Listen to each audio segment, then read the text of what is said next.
Jumanji, welcome back to the channel, Gods and Goddesses in Training. It is Uncle Makara. All relations, let's get started with today and our powerful transmission today. So we're speaking all about animism, okay? The first OG religion. And if you understand what animism really is, it will start your journey into shamanism, which then leads you into all of the other frameworks that start to split from that. Okay.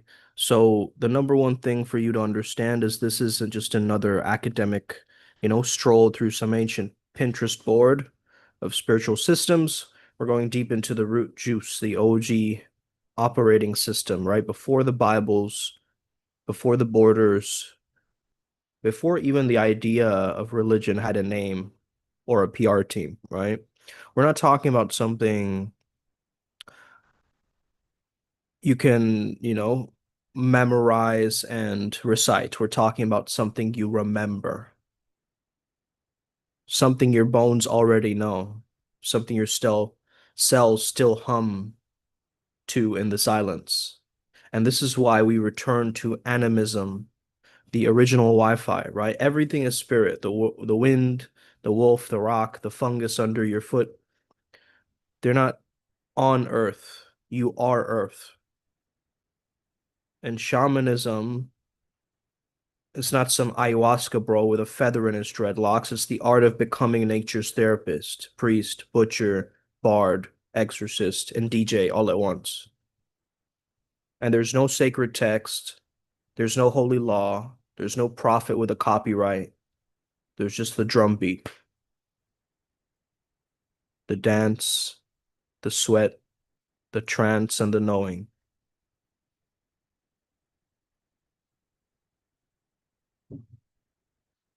While certain people will tell you that trance states are evil and demonic and satanic and you cannot ever access them yourself because that goes against our holy laws. We believe different.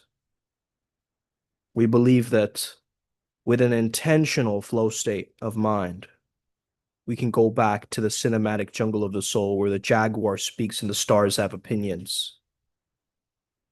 And let's call it what it is. It's not a system, it's a relationship. The shaman is not above the tribe, they're in the mud with them, right? Hey there, love. So, this is what I'm beginning to understand this, right? You don't heal like doctors heal you. Shamans heal and retrieve you from the invisible. And unlike your, Netflix therapy culture, shamanism is not a solo trip. Shamanism is communal. It's about tribe.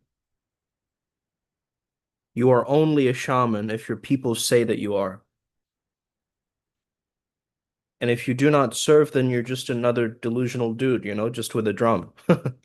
So now here's where it gets spicy, right?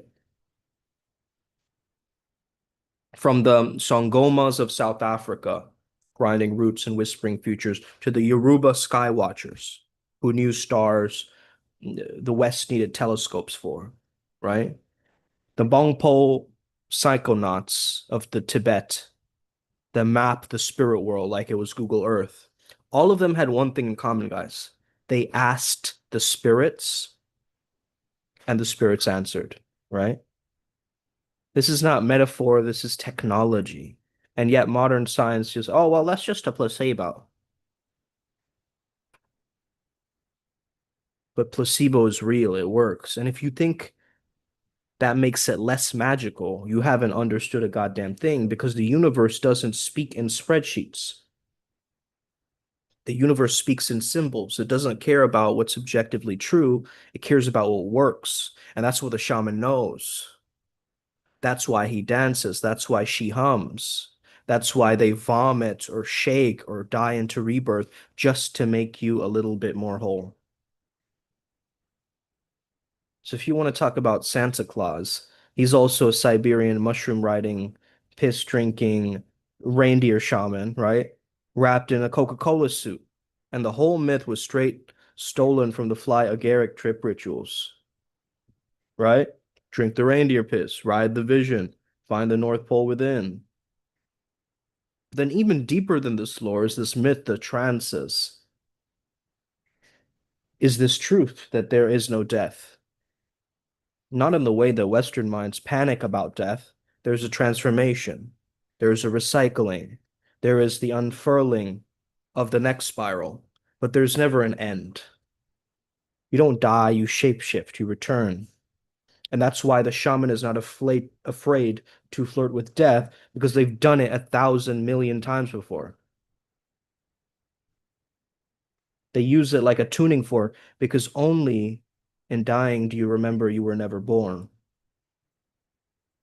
And don't get me started on soul retrieval. You ever feel like a part of you is missing? Like no matter how many meditations you do, something is just gone. That's because it is. And the shaman's job isn't to coach your mindset. You go into the subconscious, the dream worlds. You wrestle with your forgotten essence from the jaws of the shadow beasts, and you return it to your spine with the breath of your ancestors. And yes, some of them are mediums, herbalists, warriors, fools, but the best of them are tricksters because they won't answer you directly. They're heyokas. They'll turn your question into a koan. You know what a Zen koan is? They'll turn your question into a koan. They laugh when you think you figured it all out. Because the ultimate wisdom is wrapped in absurdity. That's why when you ask the shaman where you go when you die, they say, where have you always been? Or which you are you referring to now? Right? This isn't nostalgia for a golden age. Animism is a wake-up call. We're not meant to destroy the modern world. We are meant to marry it with what was never lost. This isn't about going backwards, it's about going beneath the algorithms, beneath the religions, beneath the noise. The spirit is still here. It never left. We did. So now it's time to return. But not just, me walking into a forest, but to a part of myself that still howls, that still prays with my sweat, that still knows that the rock has a name, that still listens, right? The ancestors are watching and they want their stories told, man. Champ Pack, what's up, guys? If you have any questions on this topic, by the way, let us know. We are in Jumanji June. So we are on the 7th today as well. I'm channeling tonight for the adepts. So tap in for that as well. Okay. So before this animism thing got boxed up and branded, colonized, and quoted by dudes in robes, we're talking about the original source code animism, right? Which was the original vibe check, the soul of a world before anybody tried to sell you it, right? This isn't just some belief system, it's how the earth thinks. So what your dog sees when you're lying. This is what trees whisper when no one's listening, right? It Animism doesn't care about your theology degree. It doesn't need a cathedral. It's older than the pyramids and probably more accurate than an AI generated birth chart that says everything is spirit. Everything. Everything is spirit. The bird, the branch, the boulder, the breeze, even your Wi-Fi signal got some freaky ghost in it. This is the kind of knowing that doesn't beg for belief, it demands reverence. So that's not a metaphor, everything has a soul. That's metaphysics in its underwear. You see a rock, animism sees a being with memory. You see a mountain, animism sees a presence that doesn't flinch. You see grass, animism sees 1,000 antennas, right? Tuned into the frequency of rainfall, waiting. So when you call even what you call inanimate objects, animism sees it as deeply patient. So in an animistic society, you don't just do stuff. You don't piss on a tree, like here in India, everyone's pissing on everything, right? You don't piss on a tree without whispering sorry, right? You don't walk into the woods without asking permission from the spirits of that forest. You don't take without offering. Why? Because everything watches. Your actions echo in the spirit realm like a viral tweet in heaven. And if you fuck around, the spirits will find out. This isn't superstition, it's social etiquette on a cosmic level. You see, this was the seed. What bloomed later was called God, saints, angels, demons, ancestors. But all of those were just the localized dialects of animism. So the Virgin Mary could have been another iteration of the Earth Mother. The prayer beads could be just updated offerings or versions of the tobacco offerings left for the trees. And monotheism, isn't that just animism with a CEO? Right? So anyway, breath is spirit, right? Don't let the textbooks fool you. Spiritus, pneuma, okay? Prana, chi, all of it means the same thing. The force that you're riding on right now. The exhale you forgot about, the inhale that just saved your life. The shadow too is part of this package. Everything alive casts a shadow. And the animist doesn't fear the dark, they negotiate with it. So trees are temples, not metaphorically, they are literal USB ports to the underworld. You cut one down, that's not lumber, that's an execution. So you better say a prayer, okay?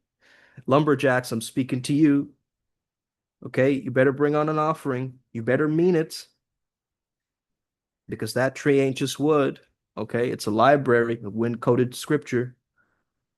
And the birds were its first choir boys, right? Wee, wee, wee. Okay, little birdies. Western civilization's greatest delusion is man is separate from or above nature. It's a root lie that made us all pave the earth and call it progress. That's how we got farms and, oceans full of plastic gods. But the animist says you're not nature's ruler. You're just one of nature's moods. And if you forget that, she's going to remind you. Shamanism isn't animism's sidekick, as many people think. It's the application software, right? You don't talk about the spirits, you talk to them. You drum until your bones remember their names. You dream with intention and you eat the roots that help you die and come back less fake. The shaman doesn't cure the illness, they escort the soul back home. Okay? Knife, spear, smartphone, bong. If you imbue it with presence, it becomes a ritual object. That's why the ancients crafted arrows with prayer. That's why you better stop doom scrolling and ask yourself, what am I animating with my intention? No one dies in the animist world. They must change their mailing address. The dead become the weather. They bounce the forest silence. They haunt your dreams not to spook you, but just to remind you you're still in the game. Don't waste your breath. The wind says something, the flame says something, even silence has its own damn monologue. So animism isn't dead, guys. It's ignored because we've traded sacred listening for dopamine scrolls. We don't dream anymore. We just binge. We don't breathe anymore. We just consume air, right? And guess what? The spirits haven't left. They're just waiting for us to shut the fuck up and bow our head to the moss. In these Eastern practices, and I think it's my guru Geshe-la's birthday today. Awesome. Shout out to him. And I'm going to a little event that my father is hosting today. But one thing that I learned from my father is that offerings allow for the non-physical to have something physical to bring its energy into during ceremony. So it actually allows a way to anchor and manifest. Okay? This is why we do offerings. You don't believe in gravity, you live in gravity. It's the same with animism. It's not some woo-woo superstition. It's how you see the world when you stop calling everything stuff. Oh, that stuff, right? And you start recognizing everyone, everything as a person, be it a tree, a wind. You personalize everything, right? Now, I'm not saying go crazy and start, speaking to the rocks, Mm, I get it, right? In spirituality, we get a little bit cuckoo, right? We get a little bit crazy. I love talking to the trees, right? I personally love hugging and talking to the trees because that is a language that I know and I understand. Not a lot of people understand that language, though, right? So you have to stop being a consumer in the spirit world and start being a participant, right? You're in the sacred game again. Your grammar is your karma. If you call the river it, you just erased its soul. You see what I'm saying? A lot of ancients, they will ascribe a gender. Like even in French, they'll ascribe a gender to this microphone, right? It's like, why is this a female and this is a male or whatever, right? So Western language systems train you to divide life into people and things. But in animism, there's no it. It's I and I, right? There are persons of all kinds, some human, many not. And the way you speak to the world reflects how you relate to the world. Isn't that interesting, right? Elevating your language or staying spiritually mute. So every element is a person, right? Fire isn't a tool, fire is an elder. Now you're changing everything, man. The fire moving through your body, right? The water moving through your body. That's not just H2O. That's a being. That's King Nixa for me. That's a being flowing with memory, mood, and power for me. The wind isn't an air, it's a message. And this is a messenger coming in through the air, the wind, right? The tertons and the cloud downloads. What is that? All that stuff about in Tibetan Vajrayana Buddhism, right? Earth is not dirt. That's womb. Fire teaches, it tests, it transforms. Each element is a teacher, right? And if you fail to respect them, they will teach you the hard way. Okay? If you eat it, you owe it. If you kill it, you better sing it home. Animistic cultures knew taking a life wasn't casual. They had to honor the spirit of the being, even when they were hunting. When a bear was hunted, it wasn't just meat, it was ceremony. Rituals, mimicry, apologies, and sacred burial. That's how you kill with soul. Not like the plastic wrapped murder that we do right now, right nowadays. Look at society nowadays. Ritual isn't superstition, it's how you say thank you with your actions. In animism, ritual isn't abstract, it's practical because you give offerings, because you're in a trade agreement with existence, right? You chant, you dance, you bow, you fast, not to please some sky daddy, but to balance the exchange with the non-human persons around you. So colonialism didn't just steal land, it stole relationship. The West saw animism as primitive because it could not perceive beyond itself. They called it naive. They called it savage. They called it metaphor. They called it primitive. But the truth is, they just couldn't feel. And when you can't feel, you dominate what you fear and dissect what you don't understand. You guys see that? So you don't need a lab coat to understand patterns. You need presence. You need flow state. Animism is not anti-intellectual.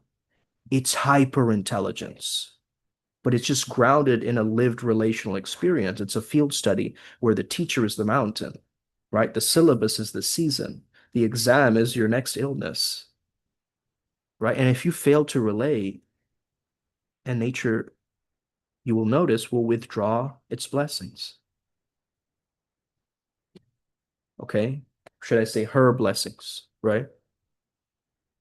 So personhood is not just for humans. Your phone charger gets more respect than the tree that feeds you. Why is that? Because it serves you better, right? But have you noticed how much the tree serves the collective? Or have you forgotten, right? Persons aren't defined by species. The definition of a person is any being with behavior, consciousness, intention, or power. That includes rocks, that includes rivers, that includes dreams, that includes your ancestors, right? You relate to them like neighbors, allies, or sometimes even enemies, internal enemies that you're battling when it's really an ancestor. So it's not a vibe, it's a vow, a life contact with the living world. Animism isn't about escaping to a forest once a year or having a pet crystal. It's daily entanglement. It's knowing the crow outside your window has opinions. The wind at your back might be encouraging or warning you. So you're not separate, you're surrounded by intelligence. And isn't that a great paradigm to actually live with? Like once you're actually starting to live like that and understand that everything is interconnected and everything is alive, and I'm living in this aliveness, I'm not just in this, you know, dead simulation, right? This illusion that I'm in that has no life force energy, no engagement there, right? Why would I choose to live like that instead of embracing everything as alive? You see, I didn't get used to give a fuck about uh not littering or like just Ryan G knows this, okay? I just didn't care. I did not care. But before I started to realize that nature is speaking back to me and they're actually interacting with me. And as schizoid as that sounds, if the trees are watching, right? I better be interesting. Okay. I'm going to put on a show because it's showtime all the time. Hey, the trees are watching. Come on now. Right. So stop calling it nature and bow like your soul depends on it. So what now? Maybe nothing. Maybe you walk out of here and, you know, forget everything. You go back to microwaving your karma. But maybe you look at your tea tomorrow or your coffee tomorrow and you thank it. You thank it. Thank you. Thank you. And maybe you sit under a tree and you just listen. Or maybe you realize your shadow is not an enemy, but it's a kind of a teacher in disguise. And maybe, just maybe, you remember religion is a mask, animism is the face beneath the mask. So the next time someone tells you that rocks are dead, tell them, no, you're just deaf, bro. Right? And you go sit and breathe with reverence. And if you feel the wind just kiss your cheek, that's your ancestors saying, welcome back, fool. You're tapped in now, right? It's really time to engage with nature because I am that. I am natural, unless I'm living in an artificial timeline, right? Unless I'm purposefully creating a synthetic and artificial timeline for myself and I'm looping in that rather than being in the aliveness, right? Living with Kundalini, not trying to activate Kundalini all the time. No, I'm living with it, right? There's a difference. You're not thinking about your goals, you're thinking from your goals. Are you guys getting this? So thinking about it would mean that you're just factually organizing information in your head, right? You're just over intellectualizing it. But thinking from the perspective of your goals already having been accomplished, and now you're reverse engineering that, you're living from that.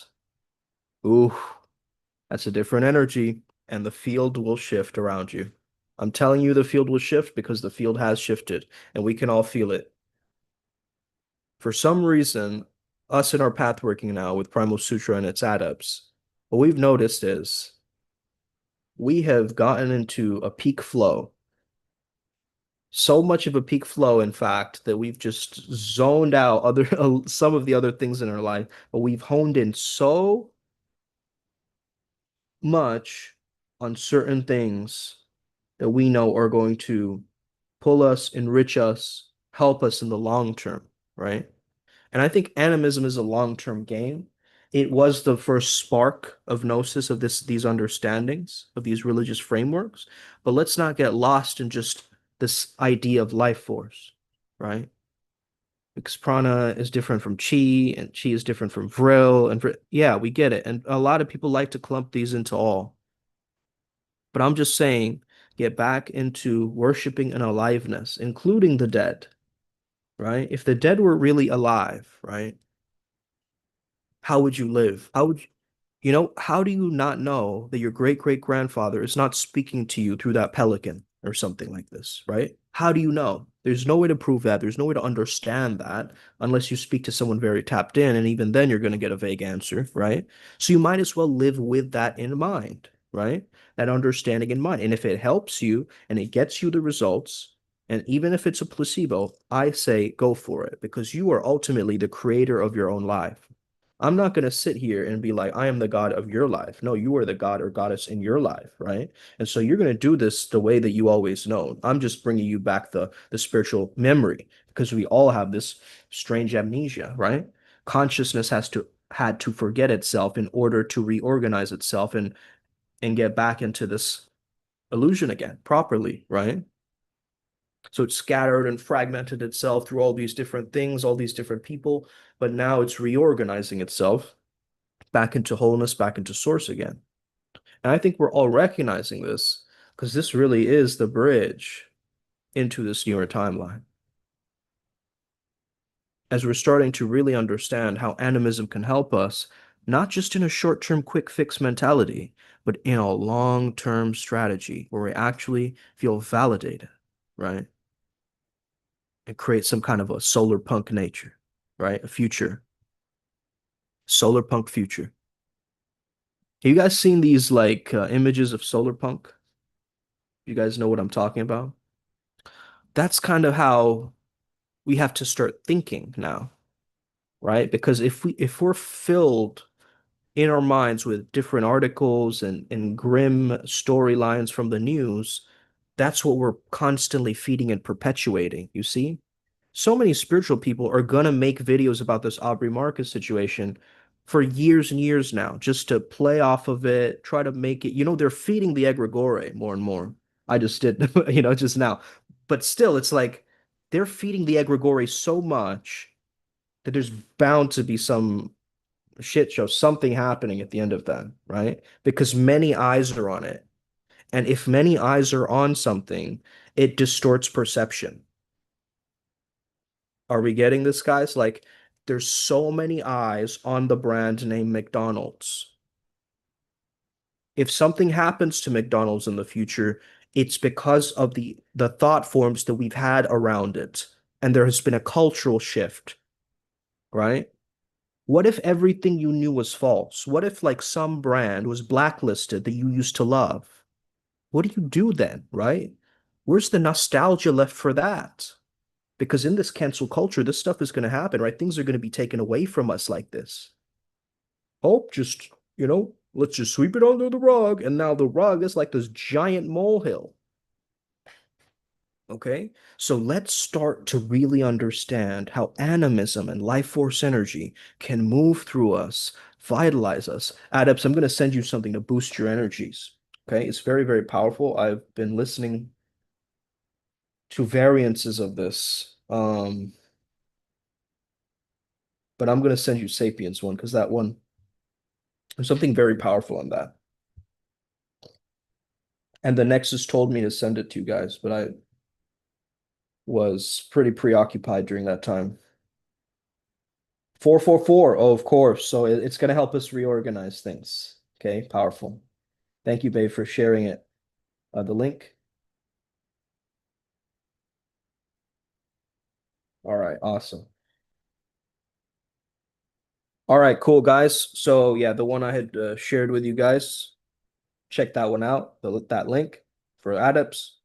And for the rest of you guys, I would just say, listen, start to really understand the savage truth of spirit being everywhere. Okay? Really start to get it. Because we can put different words and labels on it. We can call it different things, right? I could come up with a new term for life force energy, right? And call it Wadalu. Wadalu is a life force energy that flows through every individual. If I just say that, right? And someone ends up believing that, and they end up going and it becomes a huge movement, Wadalu movement, but it's built on nothing, right? It's just fluff. It's just a word I came up with. It has no relevancy, no value, no, it was just gibberish, right? But I ran with it enough that the energy of that thing now becomes and starts to create an impact. This is what happens, guys. Okay? So I'm not saying to fabricate that thing. I'm saying to move with the truth and emerge with the idea that if something goes along for long enough time, right, and there's less eyes on it, there's some eyes on it that obviously change it and move it along and healthily express help to express him or herself, right?